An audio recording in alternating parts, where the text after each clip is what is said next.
Hello મિત્રો, સ્વાગત છે તમારું જીપીએસસી ઓનલીમાં। વર્ચ્યુઅલ સિમ શું છે અને તે અત્યારે ચર્ચામાં કેમ રહેલું છે, તો તેના વિશે આ વિડીયોમાં સંપૂર્ણ તમને માહિતી મળી રહેશે। આ તમને પ્રિલિમિનરી એક્ઝામમાં તો કામ લાગશે, પરંતુ મુખ્ય પરીક્ષા અને ઇન્ટરવ્યૂમાં પણ કામ લાગે તેવો આ સબ્જેક્ટ છે તમારે। તો ચલો શરૂ કરીએ છીએ। અને આ વિડીયોની પીડીએફ તમે ડાઉનલોડ કરવા માંગતા હોય તો નીચે ડિસ્ક્રિપ્શન બોક્સમાં તેની લિંક આપીશ, ત્યાંથી તમે આ વિડીયોની પીડીએફ ડાઉનલોડ કરી શકો છો અને તે જ રીતે આપણા દરેક વિડીયોની પીડીએફ તમે ડાઉનલોડ કરી શકો છો। તો સૌપ્રથમ તમારા માટે એક પ્રશ્ન છે કે SIM નું પૂરું નામ શું છે તે જણાવો। જે તમે મોબાઈલમાં ઉપયોગ કરો છો તેનું પૂરું નામ શું છે તે તમે જણાવો। આ વિડીયોના અંત સુધી તમને તેનો આન્સર મળી રહેશે। અને આ જે ટોપિક છે વર્ચ્યુઅલ સિમનો, તે તમારે પ્રિલિમ એક્ઝામમાં GS2માં વિજ્ઞાન અને ટેકનોલોજીમાં કવર થશે અને મુખ્ય પરીક્ષામાં GS3માં વિજ્ઞાન અને ટેકનોલોજીમાં તમને પ્રશ્ન પૂછાઈ શકે છે કે વર્ચ્યુઅલ સિમ એટલે શું, 50 કે 100 શબ્દોમાં લખો।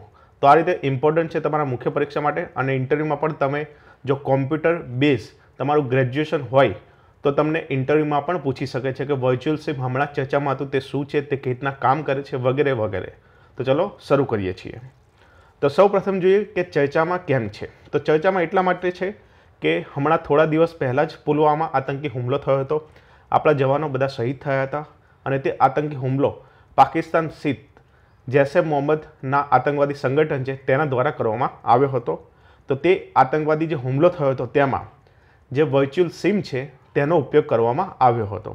અને વર્ચ્યુઅલ સિમમાં અમેરિકા પાસેથી આપણે માહિતી લેવાની છે, તો તે શું છે પ્રોસેસ તે હવે આપણે જઈએ।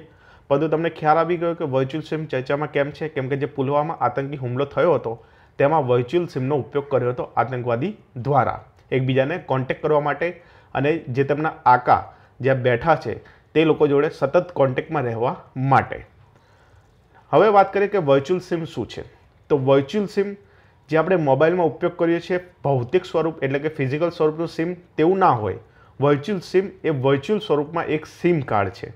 હવે આગળ ડિટેલમાં જઈએ છીએ તો સૌપ્રથમ આપણે જે મોબાઈલ ઉપયોગ કરીએ છીએ તેમાં આ રીતે એક સિમ આવે છે। તે સિમ તમારે મેળવવા માટે કોઈ બી મોબાઈલ ઓપરેટિંગ કંપની હોય ત્યાં તમારે જવાનું, પછી ત્યાંથી તમે સિમ કાર્ડ ખરીદો છો, તમારા ડોક્યુમેન્ટ આપો છો, પછી ત્યાં રજિસ્ટ્રેશન થાય છે અને પછી તમારું સિમ કાર્ડ એક્ટિવેટ થાય છે।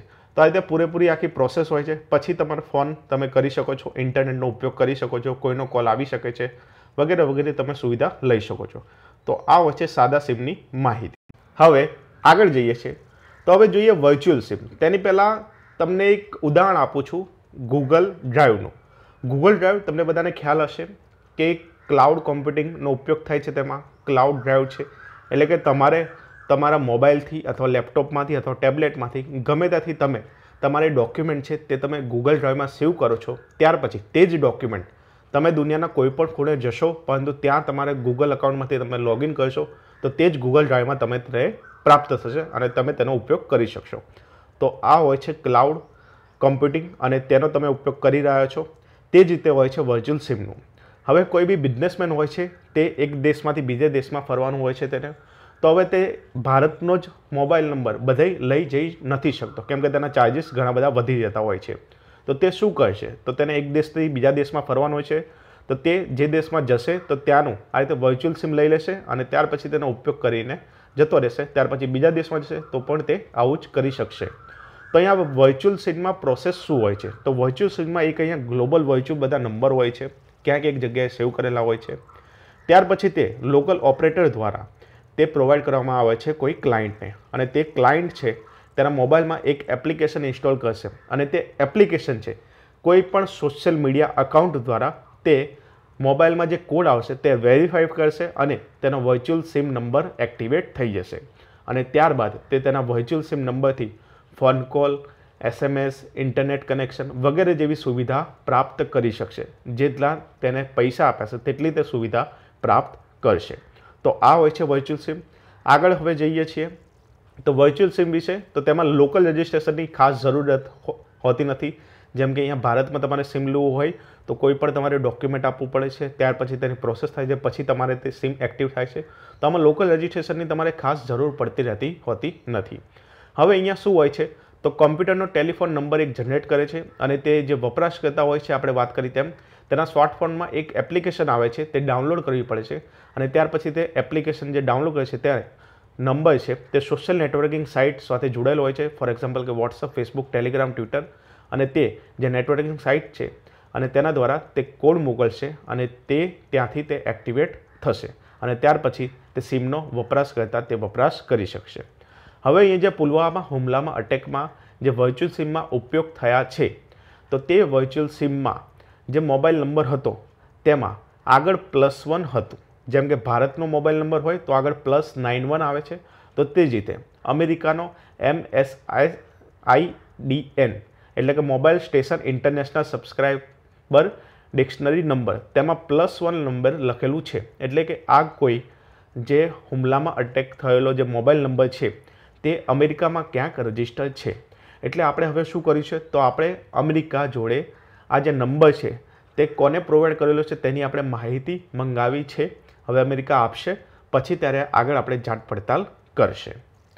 નેક્સ્ટ આગળ જઈશે તો આ વસ્તુ અત્યારે જે થયું છે તે આગળ બી આ જ ટેકનિકનો ઉપયોગ થઈ ગયેલો છે. અહીંયા તમે જોશો કે આતંકવાદી લોકો હવે જે ટેકનોલોજી નવી ઉપયોગ કરે છે અને પોતાનું આતંકવાદીનું જે એમની ટેકનોલોજી બદલે છે અને તેમનું રૂપ પણ બદલતા રહે છે. એટલે કે એક જ ટેકનિકનો ઉપયોગ નથી કરતા. એટલે કે તમને જુદી જુદી ટેકનિકનો ઉપયોગ કરીને આતંક ફેલાવે છે. તો આ પણ તમને પૂછાઈ શકે છે કે ભારતમાં જે અત્યારે આતંકવાદી પ્રવૃત્તિ ચાલી રહી છે તેને કેવી રીતના રોકી શકાય અથવા તો ભારતમાં પ્રોબ્લેમો કયા કયા છે અને તેના સોલ્યુશન શું હોઈ શકે છે. તો તેમાં પણ તમે આ મુદ્દાઓ લખી શકો છો. તો હવે વાત કરીએ 26/11ની. તો 26/11નો જે હુમલો થયો હતો તે દરમિયાન પણ જે વોઇસ ઓવર ઇન્ટરનેટ પ્રોટોકોલ છે VoIP તે સક્રિય કર્યું હતું અને ત્યાર પછી વેસ્ટર્ન યુનિયન મની ટ્રાન્સફરની એક રસીદ નંબર છે અહીંયા તમે જોઈ શકો છો તેના દ્વારા કોલફોક્સને $229 ટ્રાન્સફર કરવામાં આવ્યા હતા. અને આ જે ટ્રાન્સફર કર્યા હતા તે ઇટાલીની બ્રેસિયા સ્થિત મદીના ટ્રેન્ડિંગ પાસેથી પૈસા પ્રાપ્ત થયા હતા. અને તે પૈસા છે તે POKનો એક રહેવાસી હતો જાવેદ ઇકબાલ હોવાનો દાવો કર્યો હતો તે મદીના ટ્રેન્ડિંગમાં જેને પૈસા પ્રાપ્ત કર્યા હતા તે.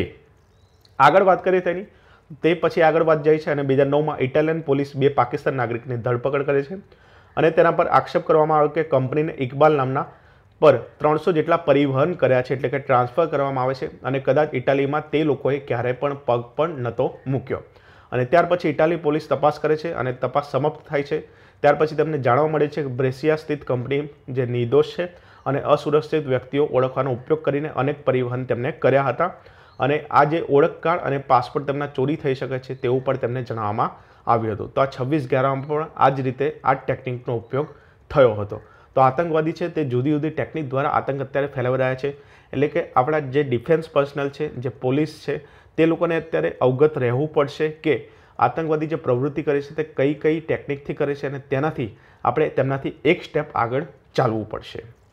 આગળ વાત કરીએ તો વર્ચ્યુઅલ સિમ કાર્ડનો ઉપયોગ. તો વર્ચ્યુઅલ સિમ કાર્ડનો જે ઉપયોગ પણ થઈ શકે છે અને ઘણા બધા ઉપયોગ છે.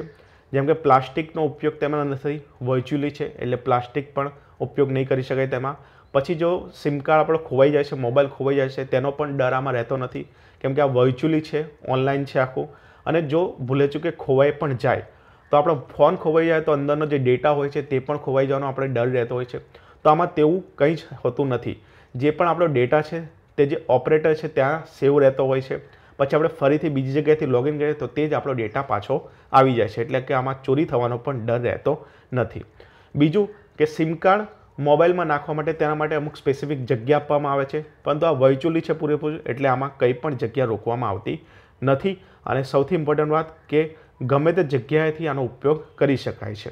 એટલે કે હમણાં આપણે વાત કરી તેમ કોઈપણ બિઝનેસમેન હોય તો તે અલગ અલગ દેશોમાં ફરતો હોય તો તે આનો ઉપયોગ કરી શકે છે અમુક પૈસા આપીને.